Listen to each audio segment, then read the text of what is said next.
we saw another round of particularly harsh words coming out of both the US and China. What do you think the ongoing tensions between the US and China means for the Asia-Pacific region? Well, I will be honest. I think especially when it comes to relations between great powers like the United States and China, the actions speak much louder than words. So the harsh rhetoric, I don't know that I read too much into that. However, the fact that the harsh rhetoric is coming paired with increasingly aggressive and assertive actions, in particular by the PLA, I think that is a reason for concern. And everything that I saw coming out of the dialogue from this weekend reminds me, I think that we are entering a particularly volatile period of US-China relations in the region, and that Taiwan, I think, is certainly the most likely or plausible issue that might spark us moving from competition to confrontation and conflict. But there are a number of other issues that could as well. So this is not a time to be sleepwalking in history. This is a time to be acutely aware of the risks that we all face.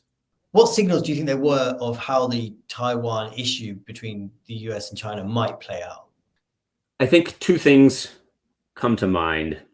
The first, and it's not surprising, we were already aware of it in open source reporting. It's been, reported in the New York Times and the Wall Street Journal here in the United States. But the fact that China's Minister of National Defense was transparent about the fact that China is pursuing an increased or an expanded nuclear arsenal, I think that pairs together official rhetoric with something that we knew was happening anyway, which sends a very powerful signal to the United States, and something I think we should take seriously, that the Taiwan issue is so central to the Chinese regime that we can't rule out the risks of nuclear escalation in a crisis over Taiwan. So I think that's one important takeaway where the rhetoric, I think, points us in a direction that many of us saw coming, but that we need to take seriously.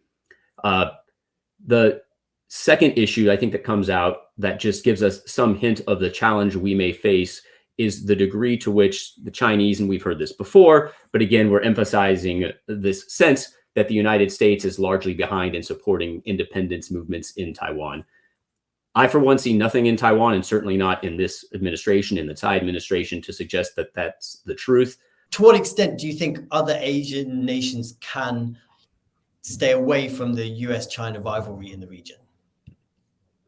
So I think there's a lot of opportunity to do so. And I have to admit, I was quite impressed at the degree to which, in particular, Secretary Austin went out of his way to reassure, I think, both China, but also our partners in the region, that we are not attempting to renew a Cold War. We are not attempting to create an Asian NATO. We aren't taking models from the past, but instead we recognize the need for a flexible approach to this future regional order, and that we're willing to deal with allies and partners kind of on a unique basis, on a case-by-case basis, tailoring the relationship that we're willing to develop to them with their needs and their requirements. So I think in that regards, there's a lot of opportunity, especially from the US side, to allow kind of our partners in some of the smaller states in the region to avoid getting kind of caught in this potential clash.